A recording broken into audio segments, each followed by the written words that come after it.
Yo, what's good, people? And welcome back to another episode of Do You Still Watch Wrestling? I'll be your host and presenter, Dashiki Dash, along with my co-host, Kojo, in the building. What's good? I'm good, man. I'm good. If you asked me this question 3 days ago, it would not have been a nice response. But I'm good. I'm good. How you doing? Oh, yeah. Let's not talk too much about the 7-Up and you know what I mean. I heard that their stock has gone up high in the last. One of my colleagues left a can of Super 7-Up on my thing on Monday on my desk. I walk in, I see 7-Up, and then I look to my right. He's in another room. He's just there smiling. He's just waiting for my reaction. Like, yeah, is this what we're doing this week? Yeah, all right, cool. All right, cool. All right. All week, I bet you anybody you've been wanting to give people the F5, rock bottom, pedigrees. No, always do. Anyone you know when Brock Lesnar faced Randu and that's SummerSlam, he was just giving him elbows and just bled him. That's what I wanted to do. That's what I wanted to do. Oh man, listen, it's been crazy, but at the same time, I hit you up. What was it, yesterday or the other day, with a couple of links from Raw alone, and I said, bro, we need to jump on live and we need to talk about Smackdown and Raw week by week. This road to WrestleMania right now. WrestleMania goes to Hollywood. It's peak right now. Peak. We got Cody Rhodes obviously meeting up with Roman Reigns for the first time face to face. What else did we have? We had Jey Uso super kicking Sami Zayn. Logan Paul knocks out Seth Rollins. And then we've got your boy John Cena whipping up Austin Theory with the war of words. This is what we're going to be chatting about today. A recap and review of SmackDown and Raw. So, without further ado, man, let's jump into SmackDown. Last week, Friday. What was your kind of highlights? What do you want to start off with, SmackDown? You know, I want to start off with the way SmackDown started. The tribal chief walked out, and then very, very quickly, whoa! And I was like, yes. Now we're talking. Now we're talking. We're not wasting time. We're gonna start. There was no time wasted. Great start to a Friday night show. Cody Rhodes and Roman Reigns finally meet for the first time, face to face. And you mentioned this last week. You called this out. You're saying, look, they've not actually met face to face. Most of the back and forth has been between Cody Rhodes and the legend himself, Paul Heyman. He's been keeping things busy whilst Roman Reigns has been taking care of business with the Sami Zayn situation. But now finally Cody Rhodes and Roman Reigns meet face to face in a ring. Yeah, man. What was your thoughts to that? It was special. And the reason why I use that word is because, like, I'm so happy with the build. Like, you knew that he won the Royal Rumble, and you knew that he's going to face the undisputed champion. And obviously for us, even though the story of Sami Zayn and the bloodline was so invested in it, it's still going on, you knew deep down that Sami was not going to beat Roman Reigns unless something crazy happened. Like, I remember Roman losing the WWE title to Seth Rollins on his first night back because of the drugs ban they was about to go on, right? So, it has to be something crazy like that. Obviously, Roman wins, and they don't even feed Cody straight away. They take their time because they know that everyone's still on the Sami high. You need to just not even bring it down, just let it get to a level playing field. Simmer a little bit. Yeah, and then Cody will come out.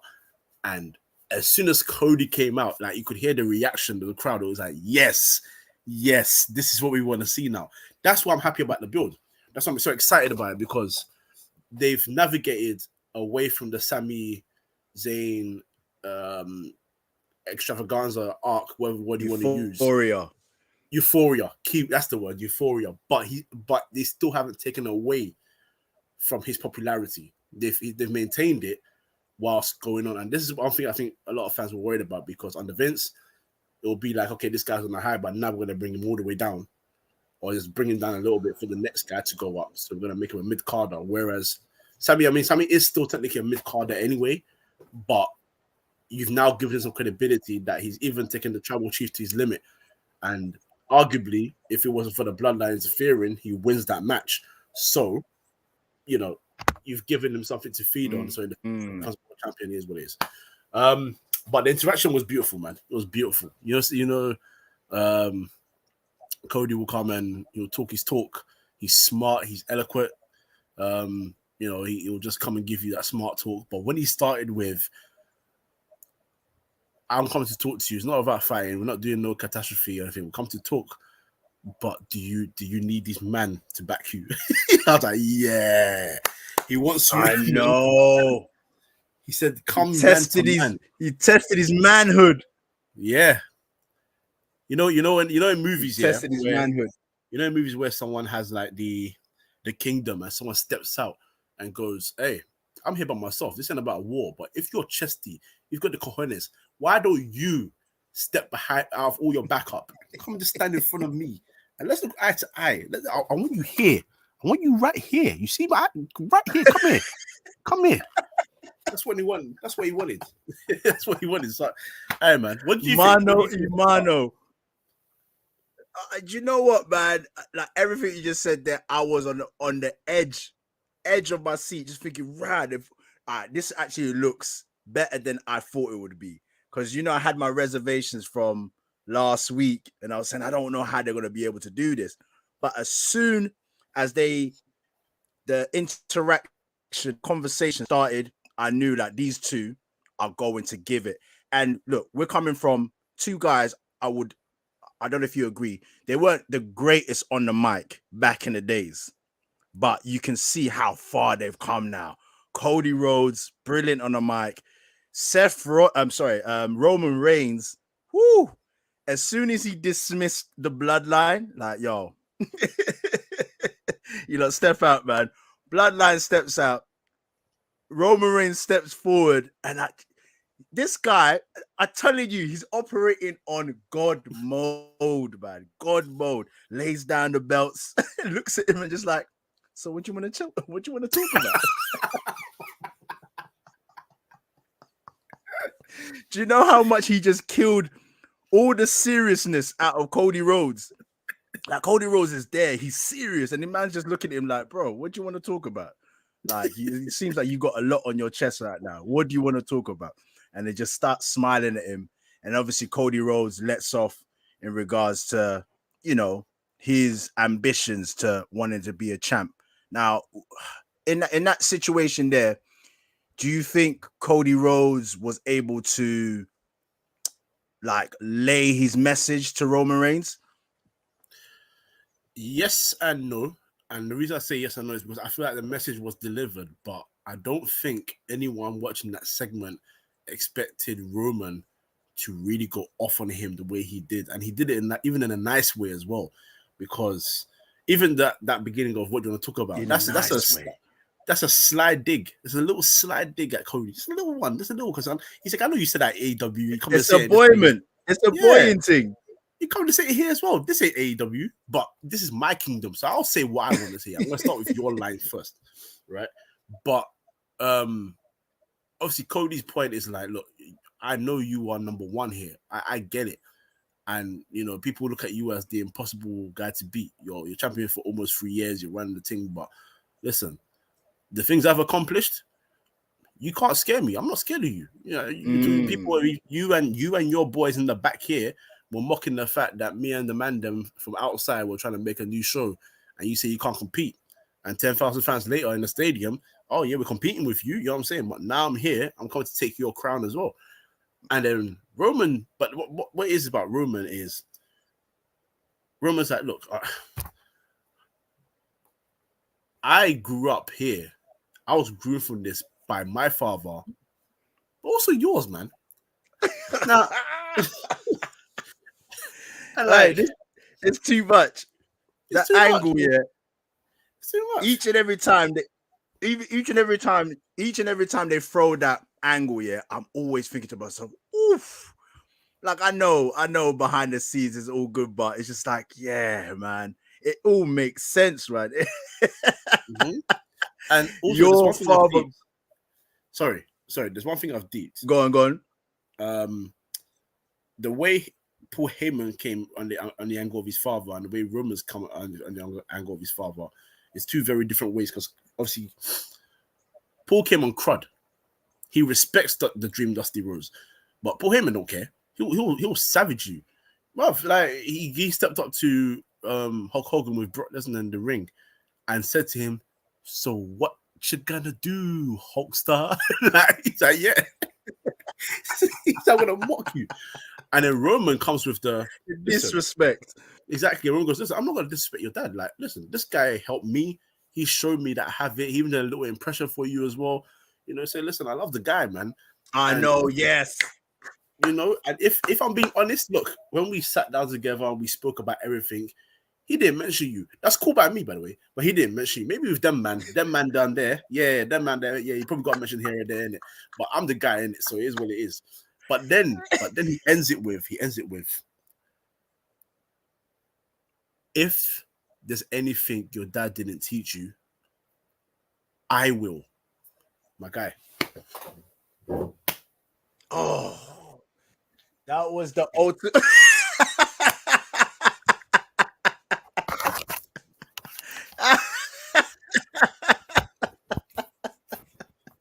Yeah, exactly how I felt. I was like, what? I call that, a sonning. That is what you call a boyman.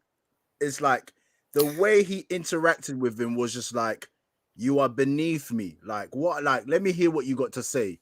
And then once he said what he had to say, it didn't even, when it was like a little like boy or whatever trying to punch up a 7 foot tall guy, like, and you punch him in his chest and he's just looking down like, what?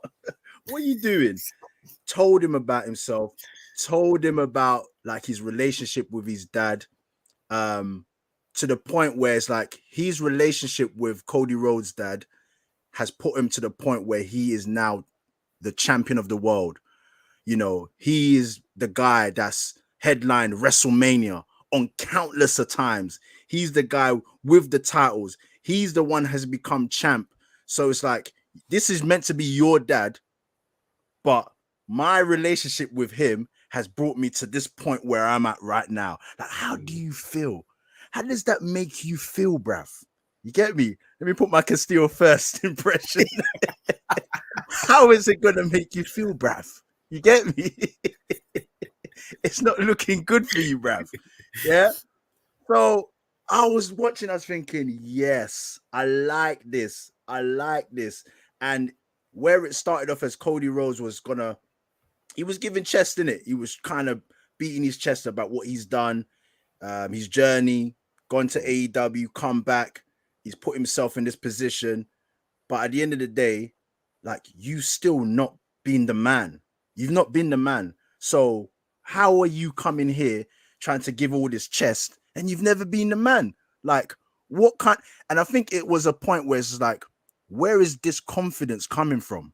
Where's all this confidence coming from? Because it can't be coming from just for the fact that you've done stuff at AEW. And that's what I liked about Roman Reigns, how he handled that. And I believe there's going to be more to come within themselves, the interaction. But I like it so far. It hasn't started off like wham, bam, bam, bam, or Roman Reigns coming and giving him some sucker punches or sneak attacks. It's just calm and collected. You know what I mean? Like, what do you want here? That is basically what Roman Reigns is asking Cody Rhodes. Like, what do you want? Like, let me know what you want, and how you're gonna respond is where we're gonna take it. That's what I like, man. Yeah, like, I think. Like, go on. Oh, sorry. I think even like, if I'm Roman, I'm not gonna lie. I like the way he's doing it, but I take it one step further. I'll be like, all right, cool. So you mentioned your 10,000 fans with your indie boys. Yeah, let's say that. So why is it, by the way, that you guys, you actually, no, not you guys, you started a company and you couldn't win the world title there, but my boy can leave here from the Shield, go win your world title, and you want to come here and test me? Ooh. think that could. Do you know what? I wouldn't be surprised. I Mm. wouldn't be surprised because WWE are not afraid. They're not actually afraid to use it in that way. Where I find with AEW is like it's more like they try to diss them, but it's like, all right, cool, man. It sounds a bit more saltiness and jealousy than actually trying to use the other company to cut. You get what I'm saying? It's like they don't use it in the right way. But oh, hey, I am more convinced than ever now that this is going to work. I wasn't a believer. But imagine just one segment straight away has just changed my mind, man. Like how, like when is WrestleMania now? WrestleMania's in 4 weeks. yeah. So let's just say about a month's time. That is going to be enough time for this to heat up. More war of words. I can see this going on. Um, and it's going to be interesting to see who's going to be left more frustrated from the encounter because the build up is good. And I like the fact that Cody Rhodes is finding his spot and it's more based on proving himself. I don't know if I'm right or wrong with that. What do you think? No, I agree. I think it's a like the key point that Roman made about have you been close to winning a world title? Have you even challenged for this? Have you like main event in WrestleMania? All that, like Roman can speak from a place of experience because his first WrestleMania match was Brock Lesnar. His second WrestleMania match was also Brock Lesnar. Like, there's no bigger challenge. You know what I'm saying? And he stepped up and look at him now. It's taken many years. It's taken many years. Don't get me wrong, but he's at a level where a Brock Lesnar doesn't phase him.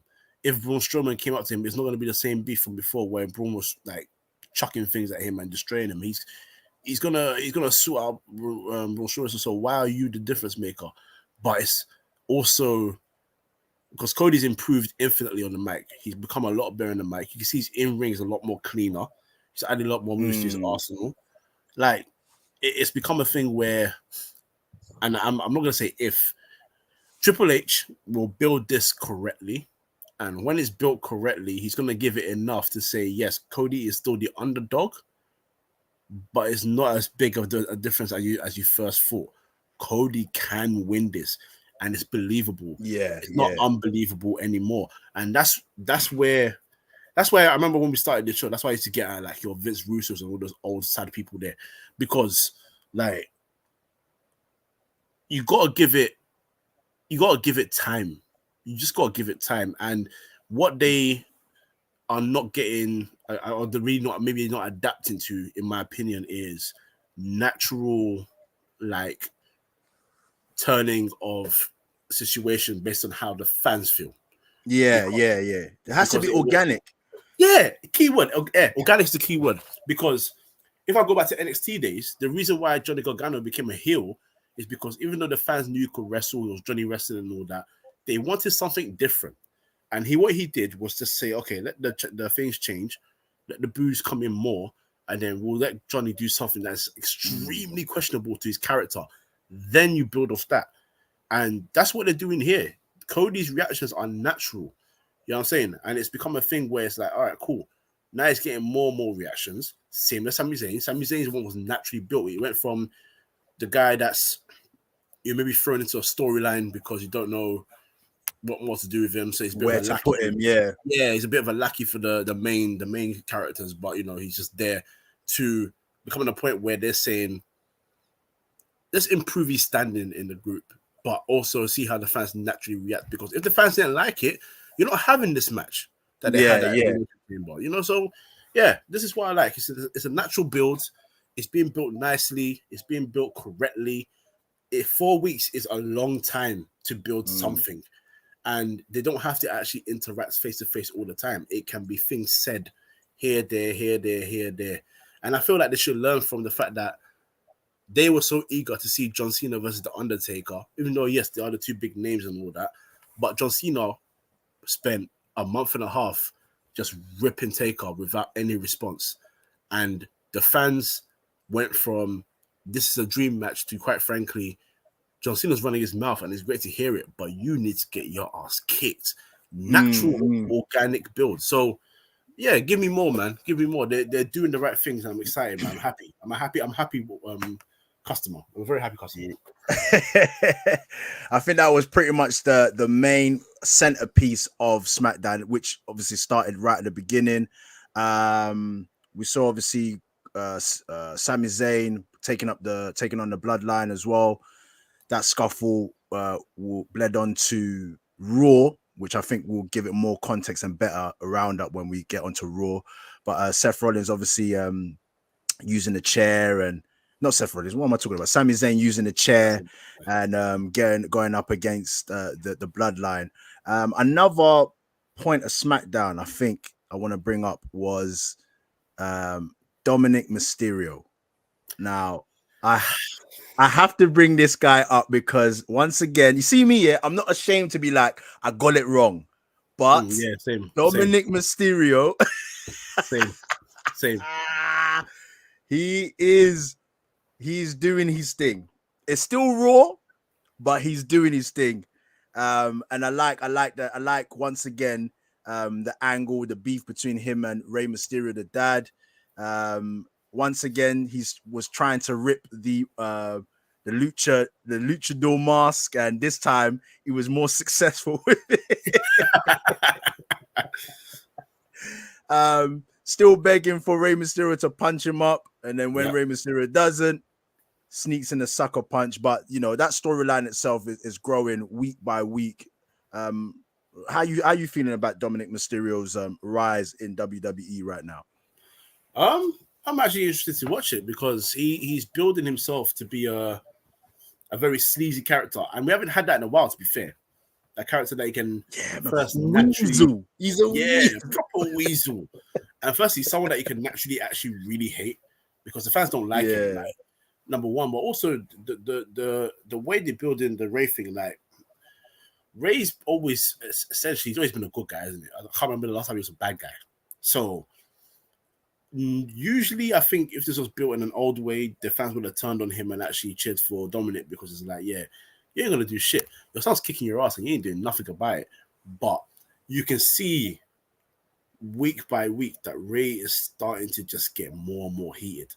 It starts to piss him off. But Dominic's playing a great role in that because, like, he's making it so believable. He's making it look like I hate this guy. Every time he's talking, even if it has nothing to do with Rey Mysterio, he'll find a way to reference his deadbeat dad. Like, you know, it's just good TV to watch. He's really good. Yeah. He's really good. He's really, really good. And he's grown. I think that's a key word. He's grown. Because at first we weren't sure what his path was. Would it just be a tag team with his dad? Would he end up in NXT? And just have to develop himself there, but he's actually growing as a man on the front of our eyes, and you can see it. So I'm happy with his work, man. Yeah, I think when I sat down and actually thought about what direction Dominic Mysterio can go in, I thought back to exactly what you just said. That obviously tag teaming with his dad, having his dad's a short man, innit? So it's like he's got his ring attire. But when you're seeing it on Dominic Mysterio, it just looks weird. And yes, that's your dad, but you just looked very out of place.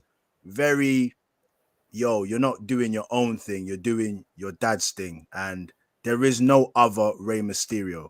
It's hard enough when you get other luchadors getting even compared to Rey Mysterio, let alone the dad. The son. So I just felt like it was the right time for Dominic Mysterio to step out and do his thing. What he was able to do, I don't know. I think the Judgment Day was a little bit tough for him initially because he had to make us believe that he's got this real sinister dark side. But I don't think he's baddie or his heel side is based on being sinister. It's just based on being a weasel, an out and out just sleaze mongrel of a guy that you just want him to get his just desserts, but he never gets it. Like you watch every week, you want him to just get beat up or you want Rey Mysterio just beat him up, but it's not gonna happen because he's got a way of either getting out of the situation or being one step ahead, and I really like it now. And obviously with having Mommy by his side is working well. And obviously just to touch on Rhea Ripley, like I am still waiting for her dominance, and I feel like she went come WrestleMania when she wins the title, because I believe that she's going to win the title. She needs to come back to the Judgment Day and take over. She needs to dominate this group right now, and I feel like if she can do that, there's going to be an angle for at least the women to have some storyline going on for them, because I feel like we're seeing the way the bloodline, we're seeing Cody Rhodes, we're seeing about the women kind of lack a storyline, and I would love for Rhea Ripley to kind of lead that, but I don't know, man. We just got to see. How you feeling about Rhea Ripley right now? Oh, firstly, that woman is a real bon appetit. Yeah. But but she's fine as hell. But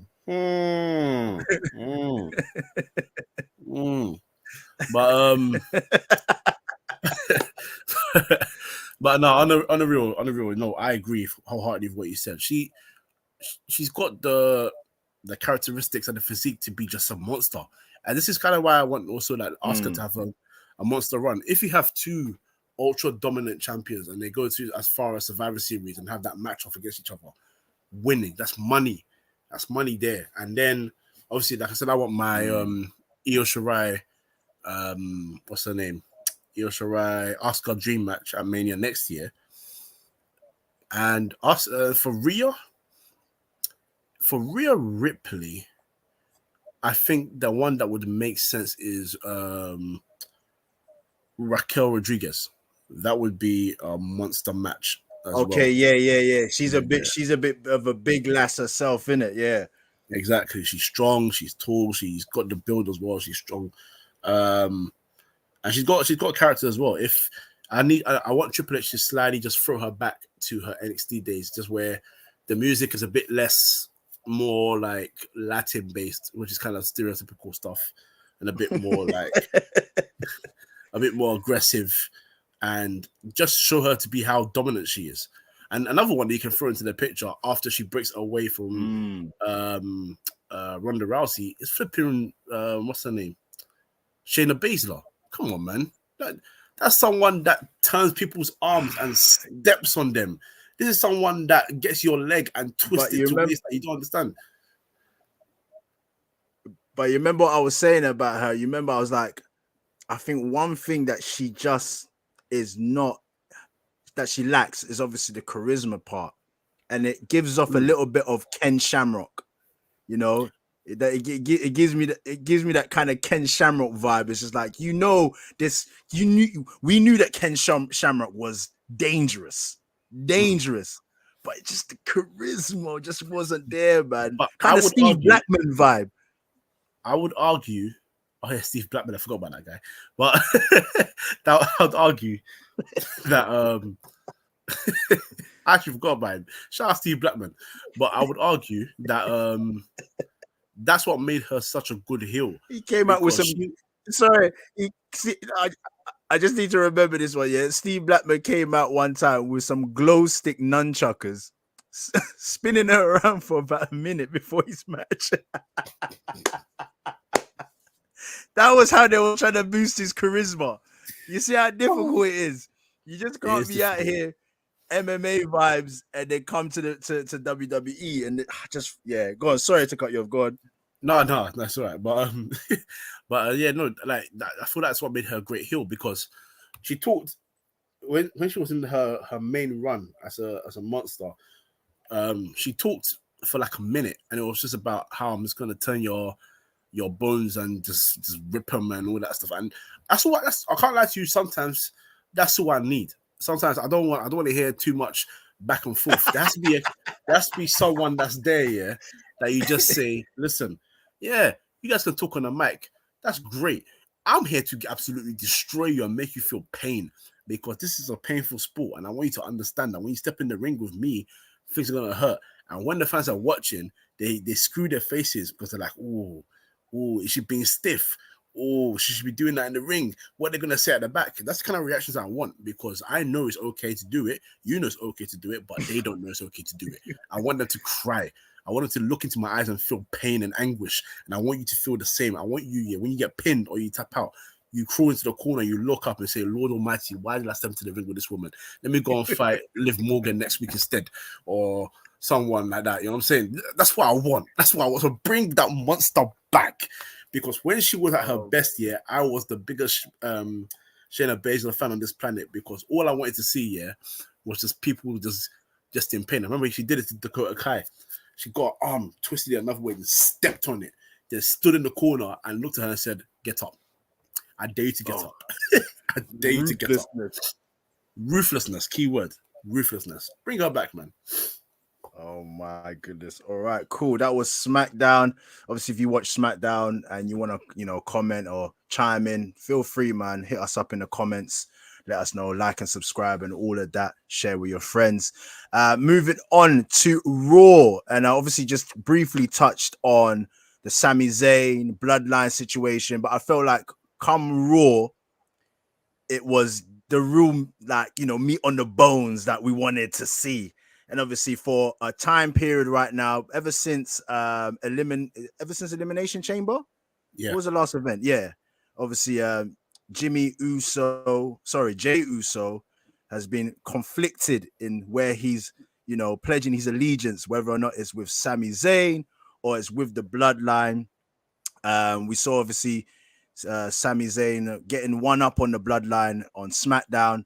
This time around, he gets another chance to prove himself that he's, pretty much taking down the bloodline. He beats Jey Uso, and I think it was a distraction from Jey Uso, who comes down because he hasn't been with the bloodline for a bit. Now he's trying to decide whether or not he's going to be with Sami Zayn or he's going to be with his brothers.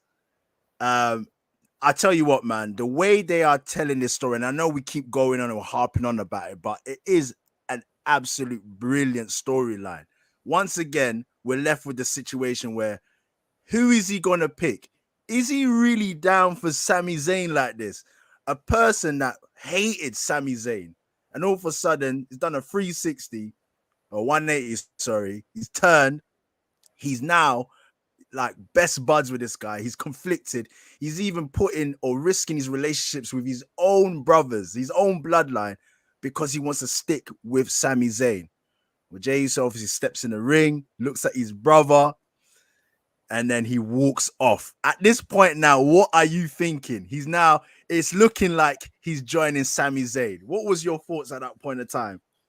You know what it is, when he grabbed his brother, looked at him like that, and then walked around him, and then went to go and hug Sammy, and then they both looked in the ring, I was thinking, he's telling Jimmy to back it. Oh my days, wait, Roman's on his ones, but wait. I was thinking, hold on, where's Solo? But anyway, Roman's on his ones here.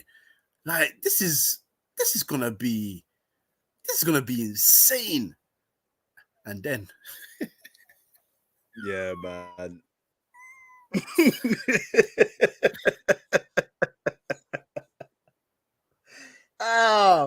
Wrestling, is something else, bro.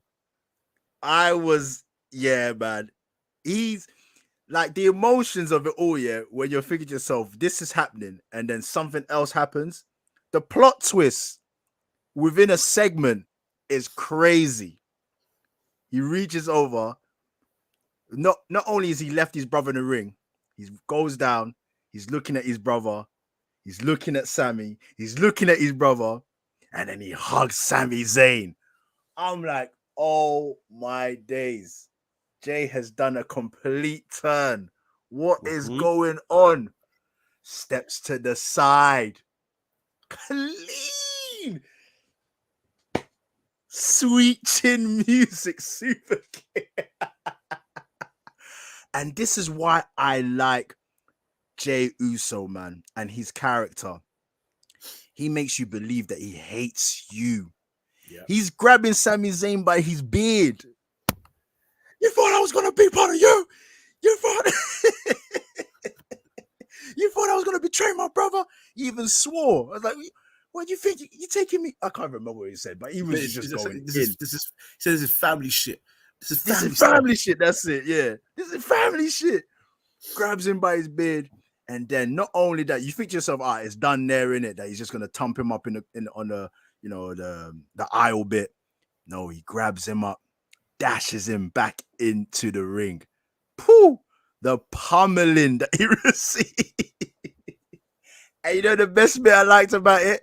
The way Solo came running down, like, oh, you got it? You got it? Hey, fight back! Fight back! let him up! Let him up! Let him up! Fight back! Fight back! Sami Zayn finally gets what's been coming to him, really. And I was surprised because I thought Kevin Owens was gonna come down and stuff, but he's I don't know where he was at that point in time, but like that whole segment in itself, man, like how good was that? Oh, it was magic, man. It's you have Sammy like going back and forth against the two people in the bloodline that he doesn't mind fighting because they don't get it. Like as soon as you go back to Royal Rumble, he hits Roman with a chair and he's apologizing to Jay. He's not apologizing to the other two. He's apologizing to Jay. And I think them two take it personally because Jimmy looked upset. Jimmy was like, why you hit him with the chair for? Then he said, nah, I got to clock you for that. Because if I don't, Uncle Tribal Chief's going to turn around and smack me once, so I'm going to knock you. And then you fast forward and now like you've got this match where they're going back and forth. Solo's not involved. Sammy wins and then just goes out the ring. He doesn't want to do any, fighting off and all that. It's whatever. And he just stands there because he wants to know what's happening. He's like, yo, Jay, I know your family's been shouting that they've been hollering you, but I think they'll do the story that Sammy's been trying to holler him too, trying to see what he's saying. I don't know. Or maybe Sammy will come from the side of, listen, I wanted to give you space. Like, you became my guy. You became my brother. I want to give you space, whatever the angle is. Gets the hug. And when he gets hugged, he looks so confused. He's like, yo, really? Like, are you backing me? And then Jay tells you, I trust you. I trust you. And the thing is, even though obviously he's gone back to the family, I feel like there's a part of him that believes that. Like, we've got to look at this as an angle of like it's a proper like drama, because that's what wrestling is at the end of the day. Even though people want to try and dress it up these days as some sort of like, I don't know, gymnastics show. The point of watching these things is that you've got a storyline. You want to get invested in it. Same way you'd be invested in a Game of Thrones or whatever else is on TV. I'm telling you, we be watching wrestling like it's EastEnders. We'll be chatting about it like it's Love Island. Bro, to the point where like drama, man. And them shows you said there, listen, I watch them, but I take time to catch up. This one I watch live. I say, yeah, I ain't missing this. I don't care. That's right. But no, the way he turned on him, and this is the thing as well. Like, this is what we're talking about, crowds being invested, and that's why we criticized the other people last week. No names, because because those that should not be named. Those that shall not be named, man, is get my hair. The same when their name movie is just wasting my life. But the reason why we invested so much is because even the fans got the hug. Them two go and put the one up, and the fans are like, holy shit. They're like, yo, this is happening. And then boom. I remember hearing that. Yeah, boom, straight to the jaw. You're like, oh my god. From the side, from the side. And it looked nasty as well. The way Sammy landed it, so it looked nasty. He grabs him by the beard. And he's like, yeah, you really thought this is family shit. Take him to the ring. But this is what I'm talking about, yeah. This is why I say I'm also happy with the way they're building it. Because when Cody's music hit, the crowd went crazy. And I don't think... Yeah, exactly. And I feel like when Kevin Owens eventually accepts Sammy's help, he will also get the same kind of reaction. Because, like, the crowd, even though I think they actually truly love the bloodline, they've now looked at it in this rivalry as this is a kingdom that needs to be brought down. And how do you bring these guys down? Because they always have a plan. It's always a way they win. Like, they're untouchable. We haven't had a dominance like this in years. Not even John Cena was this dominant as champion. He had a year as champion. He had his year. This almost brings back like the Triple H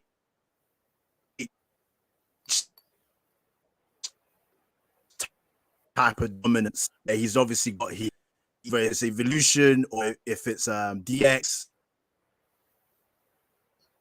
can help out at any moment when you need support and you need that backing, and Roman Reigns has got that. Yeah, and it's like, actually, that's a fantastic comparison, actually, because even with Evolution, it needed someone inside Evolution to bring it down. And the first sign we had of someone stepping above Triple H did what he can to get him out in Randy Orton. He brutalized him, got his world title back, and he said, listen, that ain't happening again. The Batista was the one to take it away from him, but he couldn't stop Batista. And in this one, you had someone in there who was this close to bringing it down, couldn't bring it down, but now he's enlisting the help of others. And even now, this random outsider, Cody Rhodes, has naturally earned his shot at the title, but he's now been brought into the rivalry by the way that he's had interactions with Sammy, and now his first interaction with Roman. Like, it's such a natural build, and now you're getting crazy reactions for these guys to the point where people were worried about, oh, how can you put Sammy in a tag team match after all this stuff with Roman? His main beef isn't Roman, it's Jey Uso, and that's what you want. But then even with Jey, even though he's turned on Sammy, the thing is, he's backed his twin. He's not about backing Roman. He's backed his twin brother. That's his bro. Yeah. Are we completely sure that he's still in line for Roman? Because if Roman does lose at Mania, the first thing Jey can do, if I'm being honest, is challenge his authority and say, yeah, man, you ain't champ no more, man. So what are we doing here? Real talk, if I'm being honest, what are we actually doing here? You don't have the titles no more. You're not the head of the table. Some random guy that came from the company that we're all mocking. Hey, he's the head of your table now, my guy.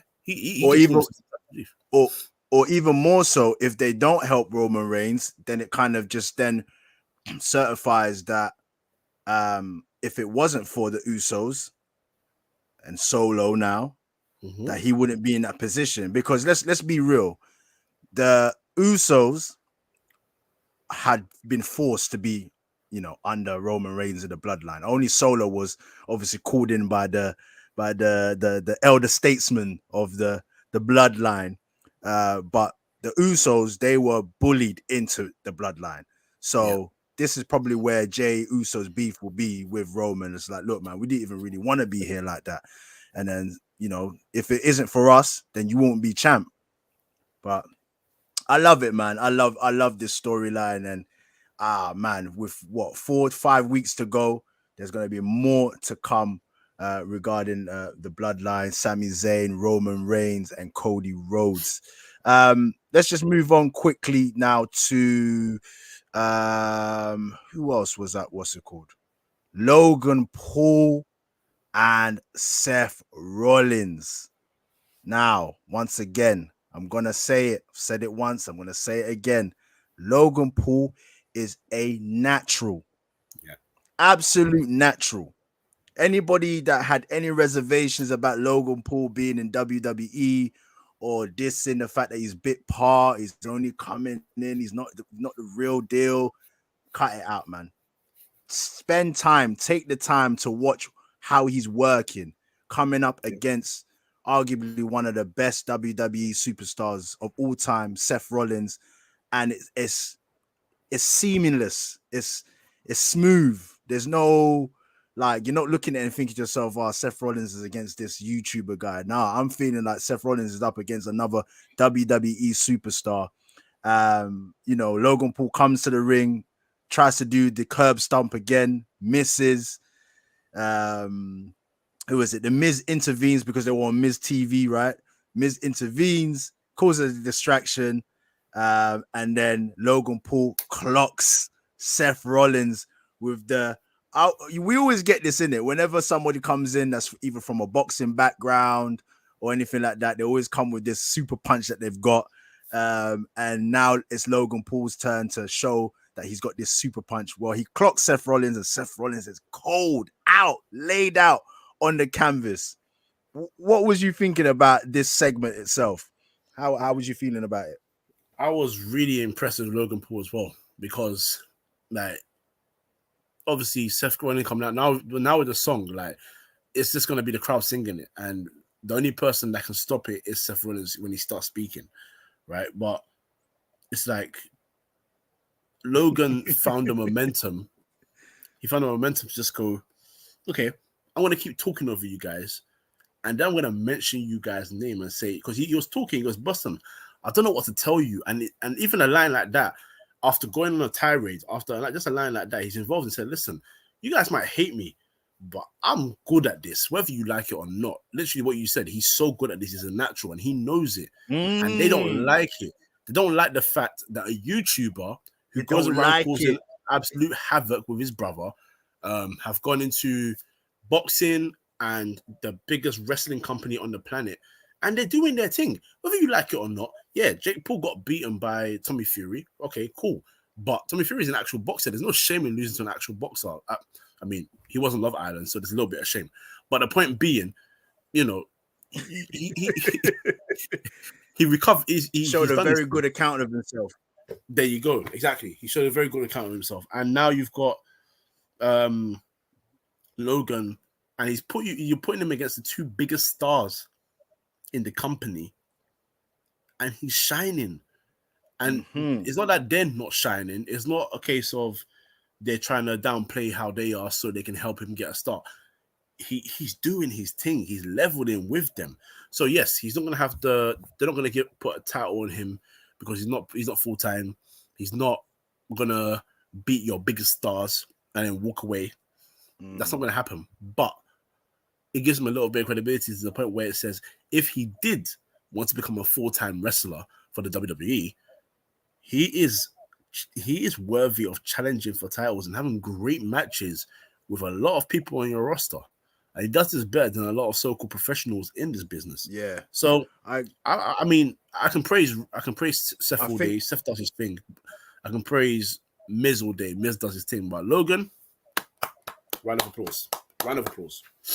I agree, man. I think the whole thing with Logan Paul is just to be able to showcase that he can hang with these WWE superstars. You're going to get a lot of people, as you said, a lot of people that are going to hate that because it's just like, oh, this guy doesn't deserve to be here. But if you deep what Logan Paul will be able to offer to the WWE with his reach, he's a social media megastar, numbers are crazy.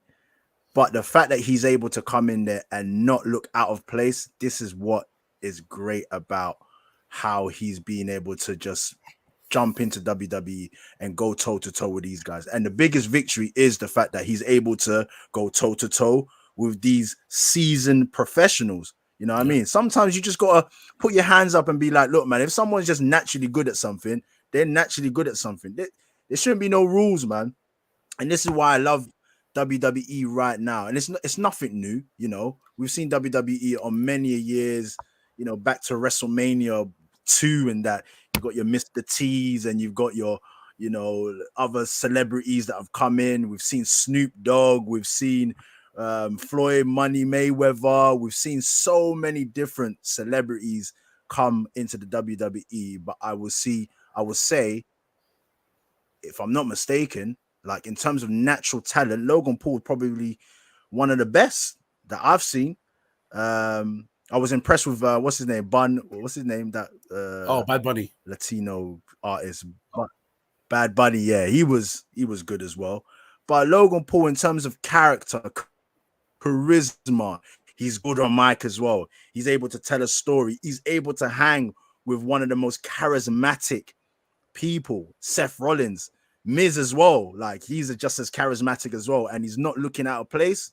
Man, I give him all the kudos, and I'm looking forward to seeing how much this is going to obviously develop. I want to also see whether or not Seth Rollins is going to spill over into Logan Paul's world in terms of social media, maybe turning up at events and stuff like that, which I know that Seth Rollins can do, and go on that side and play on that reality kind of era kind of vibes and stuff like that. So looking forward to that. Let's move on because I know you've been itching and waiting to speak about your guy. Once again, Raw was blessed with. Listen, he's not my guy, but I can't knock him. He's done a lot for. He's done a lot for WWE. Some would say he's the GOAT or one of the GOATs of WWE. And you announced it last week. You said John Cena is going to be making his appearance on Raw, and yes, he did. The man, the hustle, loyalty, and respect. John Cena made his appearance going face to face with Austin Theory. And I'm going to let you take this away, man, because this, I must admit, this was good. This segment was good. The War of Words was good. How was you feeling about it? Oh, I was very happy. Firstly, when he came out to his music and he just stood there for a second and got emotional, Cena, like you could deep that he's started to realize, yo, I can't do this much longer. Like, and it's burning him because I know he loves that wrestling. He loves WWE, and obviously, like, if the guy give you a reaction like that, like the things for him and like all the other legends is, even though deep down they know the fans won't forget, you always have a period of time where legends come back and they don't get a big reaction like that. It's not, they don't get excited the way that you'd hope. Yeah, exactly. It's not for everybody. Perfect. And his music hit. It comes out, arms up, and then he's looking around. He's like, "Oh my god! Like these men love me. Like, even though I'm not here all the time anymore, these guys really, really love me. Still love me. Yeah. It's like when the Rock. It's like when the Rock was away for a long time and obviously came back, and he's all like, the goosebumps and all that kind of stuff. And a lot of these wrestlers, whether it be the Rock, Cena, Batista, they all of them say the same thing. The fan reaction, the live reaction that you get, the pop, the cheering, like you don't get that anywhere. Like you can be a mega movie star, you could be doing big things elsewhere, but like that adulation that you get instantly, if you put a joke out, you say something, it's like musicians as well, innit? They feel that kind of same way as well. It's like you put your tune out, music, you get that instant adulation or gratification or cheer or boos, like it's instant. And when they step away from it and then come back, they feel it, man. And he was emotional, man. He was tearing up. Yeah, and what I like about what you just said as well is, I feel like the difference between like, and this is where wrestling is special. The difference between like the Rock and Cena and them coming back, and then like if I go and compare it to musicians and all those, like musicians have to I feel like musicians, actors, and people along the other side, sports people, they have to really surprise you, like come unannounced for you to give them that sort of like, oh my god reaction. We knew Cena was coming back for about 3 weeks to Boston, and the reaction was like the crowd did not expect him to be there. They were so gassed, and that's what you want. That's what you want, because wrestling is full of spoilers, and you want them to still have that natural excitement to see you, despite the fact that they know you're at least backstage minimum. You know what I'm saying? So it was big, but the interaction. This is why I put Cena in my top 5 of all time, and even on the mic as well. And the reason why I did that is because, like, difference between like him, The Rock, Stone Cold, Paul Heyman, Ric Flair, anyone else that you want to put in those kind of like in that kind of group of best talkers that we've ever seen, they're all different. They're all unique. They all have something special and different about them. And what I like about Cena gave us raps. He gave us rhymes at first. and then he became sort of like the hustle, loyalty, and respect chain gang guy. It was a bit sort of like more autonomous. It wasn't the best to listen to, if I'm being very, very honest. But when he got into his rivalry with AJ Styles, and then they just went back and forth, from there, it's like Cena went from, I'm going to be Vince's guy, to just, I'm just going to tell you how it is, and you're going to like it whether you like it or not. And it's going to be real. And, you know, it's kind of like, I kind of give him credit as to how wrestling is today, when like even the newest companies as well, they try and be a lot more realistic with their disses and how they're talking to mic, because it hits harder. It hits harder. Austin Theory in his character comes out and says, I'm offering you a match. And Cena says no. His first reaction is no. He's like, nope. And what I loved about it, yeah, when he said no, the crowd cheered and went, hold on, wait, he said no. Wait, hold on, what? Yeah. They weren't sure. Hold on. They weren't sure. Like, hold on a second. He said no. Well, why are we cheering? No. And he said, look, the reason why is because, one, you haven't earned the right to even ask me. And I'm like, oh no, here we go. Shoot. He's going to go off on you now. And you're not going to like this. And he said, they don't care about you. He mentioned the fact that the company has to chime in crowd noises sometimes for your entrances. Like, that is... You see them home truths there, yeah? It's exactly what you said.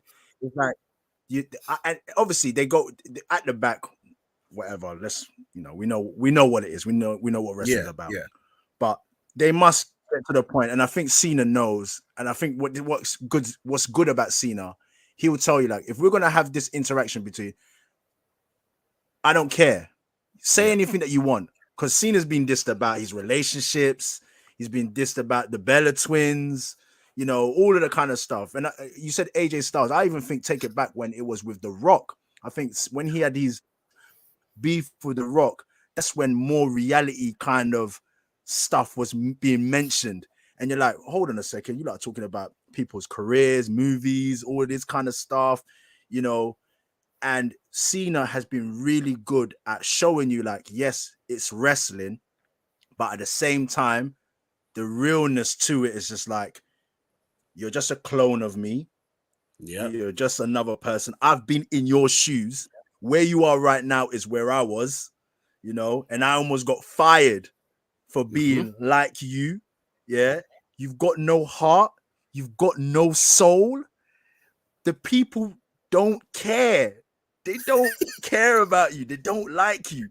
When he was saying all of that, yeah, I was really looking at Austin Theory's face, yeah, and no matter how he was trying to play it out, like, yeah, it's just words, it was stinging. Yeah. Even if it's a case where they know what they're going to say to each other, it was stinging, because it's like, you really, and we said this before, and it was like with Roman Reigns, once again, even though they know that they're going to be saying what they're going to be saying, but to be told that you're shit on the mic, to be told that you're not connecting with people, there's a reality to it. But what it is for you now as a wrestler, you need to take that opportunity and be like, all right, cool. What am I going to now do with this opportunity, with this interaction with John Cena? I need to hit the spot right now, to the point where walking away from this segment and this interaction is the building blocks to me now being relevant, to me now building this character. But the reality is, at this present moment, you're just John Cena wannabe. And that's when I was just like, oh my days. Yeah, facts. And the way is, he said something really nice that I like, really good story that I liked, where he said, I'm not saying this from a higher place. And the way he's saying is, this ain't me trying to be I'm the 16-time champ, you can't chat to me thing. I say this to everybody. This ain't about whether you're here or here. Because you mentioned about The Rock. I forgot about The Rock. When The Rock had his promo notes on his wrist, and then the next week, and then the same night, Cena comes and says, I don't need words like hustle and loyalty to prove myself. And then takes his wristbands off and says, just like I don't need the notes for my promo on my wrist. And then mockingly says, nice tattoo. Are you taking the piss? Did you see The Rock's face? Bro, fuming. You see The Rock's face? Fuming. He smirked, like, because obviously after all these years, we were thinking that The Rock does everything off the cuff, but but obviously he's got bare writers and stuff like that. So the mystique of The Rock already now is diminishing. Yeah. And that's exactly what he's saying to Austin Theory. Yeah, man. Yeah. Oh my And what I like goodness. about it is not only does it give Cena, and actually it gives you the opposition, whether it's Cena, whether it's Rock versus whether it's Theory versus AJ Styles, Dean Ambrose, whoever has done it to you in the past, right? It gives you a platform for you to come back and say, all right, cool. If you're gonna diss me like this, I'm gonna come back harder. Because you don't hit Cena like that. He's been booed since like 2005 and been called every word underneath the sun. Like to him, it's nothing. So whatever you want to say to him, he knows, he does his research, he'll get you, he'll finish you off whether you like it or not. And Austin Theory did say that because when he was like, after he was berated with abuse from Cena, he was like, well, you come in here with your ball patch and da. And then Cena's like, well, man, I'm embracing my ball patch. Takes off his hat, shows it, actually turns around to the main camera, shows it. He goes, listen, I can go and buy a bottle of Topic, but you're still gonna be crap. I can deal with this, but you're still gonna be shit. That's when I was like, and then the bit where I was like, Austin Theory even was understanding where he was at with Cena. It was just like, well, you would say that, innit? Like, you always find a way to try and turn things around. It's because it doesn't phase him. It doesn't phase Cena. Like, so you can say you can abuse him personally. You can say that, he wears all these different colors and fruity pebble gums, all this kind of stuff. He's a person that, has portrayed himself as a person that is, what you see is what you get. Yeah. He doesn't care. Many times people ask for him to turn heel, and he's like, no, I can't turn heel because there's so much that I do outside of the ring that will be, that will kind of cancel all of that, make a wish and all that kind of stuff can't kind of work out when you're a heel. So he stayed true to himself in being the hustle and loyalty and respect and all that kind of stuff, different colors, but he's maintained something. And for Austin Theory now, he has to find his lane. Even when he touched upon is like the guy with the best name in WWE, because he's got the name of Stone Cold Steve Austin, and then he said Theory, because you're just a theory. In theory, you should be great. In theory, this should. I was like, oh my days. He decided to cook his life. He was cooking him, bro. He was cooking him off the cuff as well. Good chicken stew, you know.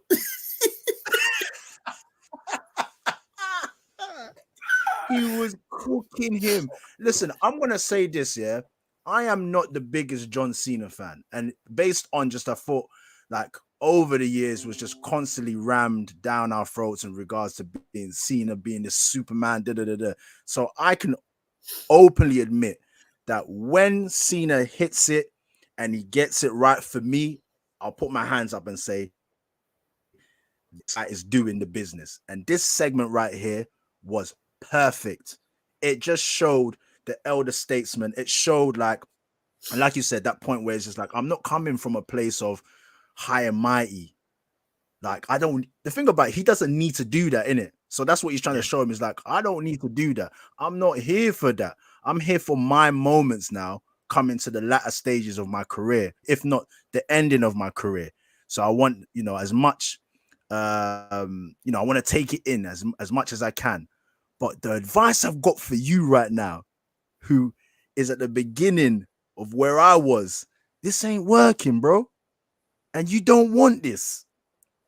To the point where he's like, you made the biggest mistake to even offer me this shot at WrestleMania. And that's why I love the guy, because that bit there, the guy goes, the reason why I said no is because you're not ready. Like, you need to understand, this is not your lane. This match you want it's not for you. It's not built for you, because If I win, you lose everything. If you win, you lose everything, because what's next for you is that you don't understand. The You've beaten next John day. Cena. You've beaten John Cena. And now you have to step out the next day. And that's why I'm going to refer to Roman Reigns after. You step out the next day in front of the crowd that's known to be the worst crowd to be in front of it if they don't like you. They will chew you alive. Do you have what it takes to challenge that crowd? Because I'll go back to Roman Reigns. Roman Reigns beat The Undertaker, right? He didn't break the streak. He just, because that was done. But he beat The Undertaker. And he went out there, didn't say anything for 5 minutes whilst he was getting chewed up by the crowd, and said, "This is my yard now." But he didn't win that battle. That was not a battle won, because It wasn't good for him. Exactly. You are out there to see a promo. Yeah. You were there for a full promo, and you could just say a couple of words and leave. And it made it look cool to your fans and the people backstage and say, yeah, it's been delivered. Now we move. But the point being, you still weren't given that pass. There was no torch passed according to the fans. He had nothing to. Do you know what? And I remember that because I was like, I felt like he had nothing to give at that particular time. There was no angle. There was nothing. It was just left empty. Okay, you've beat The Undertaker, but what was the purpose of beating Undertaker? What was the purpose of that match? You had nothing to carry on the next day. Anything. I think for Austin Theory, I will slightly disagree. I feel because he has, not that he has the weasel element to him, but he could beat Cena, come next day on Raw, whatever, with that heinous crowd, and just ram it in people's faces and say, "I told you." Yeah. Whether you like it or not, I told you. And be smug. I think that will be the route that I would say Austin Theory, take the smug route. Like, this guy was old. You thought that he would still be able to do it. He's come against a young whippersnapper like myself. And I showed him that you can't hang with us young bucks no more. It's a different time. If he goes down that route, I reckon he'll be okay. But at the same time, if he gets like stuck in the headlights, like a deer in the headlights, like a rabbit in the headlights, and he freezes the next day, it could be a long night for him. Absolutely. It could be a long night. I'll say this. I have become an Austin Theory fan. I think, obviously, I remember you said it when Triple H took over the management, and you saw the different change. And you mentioned the character. Yeah, you said the character that he is now. You spoke about it, in even before it even happened, and it was the right move. So even in that one, I said, put the phone down. Yeah, put the phone down, stop the goofy shit at the back, just become a savage, and he's done that. But now it's, if you're gonna step to the big fishes, you need to really see what you're about. And Cena's chewed you up 4 weeks before the show, so you've got a couple of shows to step out there and really get back. Like, this is a chance for you to step up, because I feel like this is one of the matches where I feel like the decision on who will win will be based on how Austin Theory adapts. Because if he doesn't do too well, I said in one of my group chats with one of my boys that I think I'm predicting Cena wins and then loses the title the next night at Raw after Mania. Because Cena's not a full-time wrestler, and you're not gonna have the United States Championship part-time. It's not gonna happen unless he's decided to become sort of like a more active wrestler. That's not going to happen, right? So the only way Austin Theory wins is if week by week he starts to show that he's ready to the point where they feel like, because I feel like Triple H has got time for him. Triple H is trying to build him, but there's a difference between having a United States Championship match against a fellow mid-carder who you're both trying to grow versus the guy that's essentially the living legend of the company. So I'm very intrigued to see where it goes. But if there's one thing he's learned from today, is you need to learn how to talk on that mic even more, because he's not bad. He's not bad on the mic. But you saw the levels, though. You saw the levels. It's levels. Yeah, man. His voice was a little bit jittery, and I was like, oh, you can see how clean Cena's talk and speech and how he was controlling the crowd, and you know what I mean. And the pockets of times and moments to get at Austin Theory. Look, Austin Theory didn't do bad at all. I think he did great. I think he did well. But in order for you to get to those levels there, you now have to be ready to take it. And I feel like if Austin Theory is ready to want to become one of the main guys, like we've seen it with everybody, Roman Reigns, Seth Rollins, your Dean Ambrose, all of these guys that came from like the NXTs and stuff like that, that were given that opportunity to be kind of main staples and main cards. It's like once you gain that confidence and you believe you can be the man, I think Austin Theory definitely has it in abundance. But it's just whether or not, as you said, it's gonna be these next 4 weeks to see where he lies and how he can hang. I think that's going to determine what the outcome is going to be at WrestleMania. If he does well in these next 4 weeks, it'll be like proof, like, all right, you might be able to take Cena, beat him at WrestleMania. If he doesn't, probably will then lose, and then maybe another chance to just see, all right, cool, you got one more chance in the most disrespectful fan base. The day after WrestleMania is brutal, so let's see how you can cope. But man, it's gonna be interesting, man. This road, we're definitely gonna do a proper road to WrestleMania, and like have some predictions and how we see things are gonna pan out. But man, SmackDown, Raw was. I'm giving it 10 out of 10, man. We need to start rating them. We need to start rating them week by week. Like what what ratings? In fact, let's start now. What ratings are you giving Raw and SmackDown and Raw? If anything, let's start with SmackDown. Are we doing out of 5 or out of 10? Let's just do out of 5. Out of 5. I'm gonna give, actually, you know what, both of them 4 out of 5, because they're all building stories perfectly. And even with the women, like to an extent, I'll say this: the Rhea Ripley thing as well. Like she's appearing on SmackDown now. She didn't interact with Charlotte on this occasion, but like she's beating up a former SmackDown champion, and she's going to the camera saying, "I hope you're watching this. I'm dealing with her. Yes, you're next." Yeah, that's what we like. Yeah, they're building that up as well. Exactly, and then on Raw as well.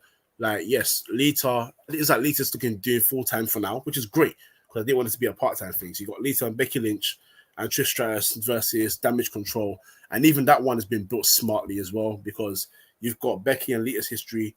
So them two becoming a partnership is not a random thing. There's actually there's a background to that, which is really good. Trish Stratus has joined the fray. She is a living legend. She's Lita's best friend. She'll back her no matter what. You've got Damage Control who say, yes, we're here because of you guys, but we also got a personal beef with the woman in the middle, Becky Lynch. It's become a thing where that rivalry has grown into such a big, it's all building nicely. And even if it's not the most interesting rivalry, at least there's something there that you're building upon. And that's what we want. Something that you can look at and say, I like this. Asuka and Bianca, they're not fighting or anything just yet. It's becoming a slow build. It's becoming a thing of who's going to make that first move. There's not going to be respect forever. It's not going to be Bianca, who by the way, my thoughts. My thoughts on Bianca. Oh, I know your thoughts on Bianca, but by the way, who's looking fine again? I'm not going to say it too loud because there's people next door. But yeah. She ain't gonna keep coming to the hey, you ring. best be careful. Montez don't come after you, man. You're gonna come to the ring. You're gonna come to the ring and say you can't spell WrestleMania without ES. She ain't gonna keep doing that. At some point, because she's been champion for a long. Her face run has been a long time, but we all know Bianca is a brutalizer. She's not a nice wrestler. She will bang your face if she needs to, right?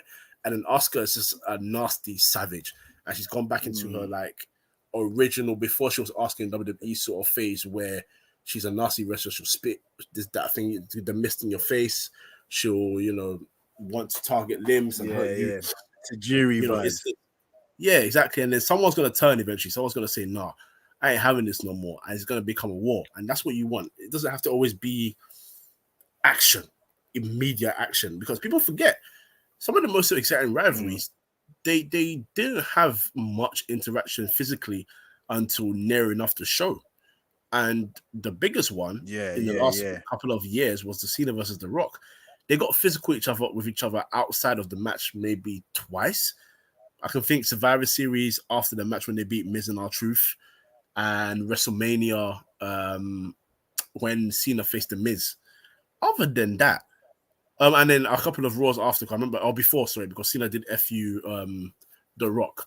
But other than that, not too much interaction. You gotta be smart with it, and this is why I feel like the fans are enjoying it more. And me with the build, because this build, there's something. It's nice. It's brewing. So, hey man, give me more. Give me more. 4 out of 5 for both shows. I'm gonna say something now, though. I'm gonna say something now. We did this AEW last week. We did this AEW last week, but I'm going to say this. I don't know. I'm going to say when you get the chance as well, because you know me, like I said, if there's one person I like in that company, it's MJF, and I always keep tabs on him. Always will keep looking at that guy because I like him. If you get a chance, watch his match against Daniel Bryan and watch his post-match press conference after the match. That guy, when Triple H gets his hands on him, he's going to the absolute moon. He's WWE bound. I'm telling you. Yes. That will, when he, and I'm saying when he makes the transition over to WWE, it's going to be Jericho-esque moment. It's going to be Y2J moment. The pop that he's going to get is going to be crazy because Triple H is really going to take this guy and be like, you are my project. I'm going to make you a bigger star than what you are there. We just need you to cook a little bit more, and then we'll bring you over. There's rumors about Kenny Omega. I don't know how you feel about that. I think he'll come and have amazing matches with everybody. Don't get it twisted, but it's like it'll be AJ Styles vibe, man. What? Sorry. You'll be AJ Styles vibe, I reckon. No, I'm not giving him that. I can't give him that. I'm sorry, I can't. I just can't. Because he's not. He's like with AJ Styles. I was genuinely excited to have AJ Styles. Yeah. Okay. Yeah. For real. Yeah. Yeah. I know what AJ Styles is about. With Kenny, it's like I know you'll give us great matches, but I don't know if you have like. If he goes toe to toe with Cena on the mic, I don't think he comes out the same way. So like AJ Styles is not near Cena on the mic. Don't get it twisted for me. But when they had their interaction, like he also went real with real. He didn't give you sort of like I'm the phenomenal one and I'm just better you in the ring and all that. He went toe to toe with him for a bit. So even though he's not the best on the mic, at least it was something enjoyable. I don't know. Yeah, I don't know if Kenny Omega has that because he's looked at already in that company as a god. Has he got what it takes to go into the WWE on the mic? In the ring, yeah, he'll be great. Like I said, you'll have great matches with a lot of people in that company. That will never be a problem. A lot of people can do that now. But I just don't know if he will grab me charisma-wise. And I know it's a weird one because of what I said with what's her name, Shayna Baszler. But the difference between Shayna Baszler and him is Shayna Baszler is advertised as a ass kicker from MMA. She doesn't need to talk. She just has to break bones. You are the best bout machine. You are the world travel guy. You are the wrestling guy. So I need to see that you are that guy. You need to be the total package for me because you're supposed to be the star. I need to see you next to your Roman Reigns, a John Cena, a Seth Rollins, and see you comfortable. I don't want to see you there and feel like, yeah, he's gonna have a great match with them, but he's not on the same level as them in the overall package. I need to see that. But if he does join WWE, it'll be one of the best decisions of his life because AEW is too comfortable. I'm sorry, but it's too comfortable. He'll get everything for once there, and that's fine. But you need to go out there and see if you are really that guy because it really is. Listen, it really is the big stage. When is the WWE, no matter what is said, it's the big pond. And a lot of the times, these big fishes from other companies, when they come to the real ocean, that is the WWE, you see how small they're looking. So that's the tricky thing about it. It's like you're looking big and you're looking like a a real superstar at one organization, one company, and then when you go to the other company, it's a different playing field altogether. But it's gonna be interesting, real interesting to see who else is gonna jump ship from another company and come into WWE. Obviously, we've seen Cody Rhodes make his comeback. He's doing all right. Can anybody else make the jump? Will be very interesting to see in the time span that is going to come in the near future. But anyway, we've yeah, man, we've come to the end of the show. Another brilliant week of SmackDown and Raw, and another brilliant episode of Do You Still Watch Wrestling? And then next week, man, we're gonna be hoping to see more of what SmackDown and Raw can give us. If you want to chat with us, please, man, jump on the socials. Myself, Dashiki Dash, a Dash of Sports, and then you got obviously Kojo Free in midfield. We don't bite. We're here to talk about wrestling all day. If you want to chime in, make sure, man, jump on the show. Put your comments in the comment section. Chime in, like, comment, and subscribe, and share it, man. Because you see this show right here, we talk wrestling like it's just an everyday thing, like just two normal guys. We chat about wrestling, we give our opinions, and we love wrestling. And this is why we always say, man, do you still watch wrestling? Because we do. Anyway, man, any last parting words, Kojo? If you want some, come get some.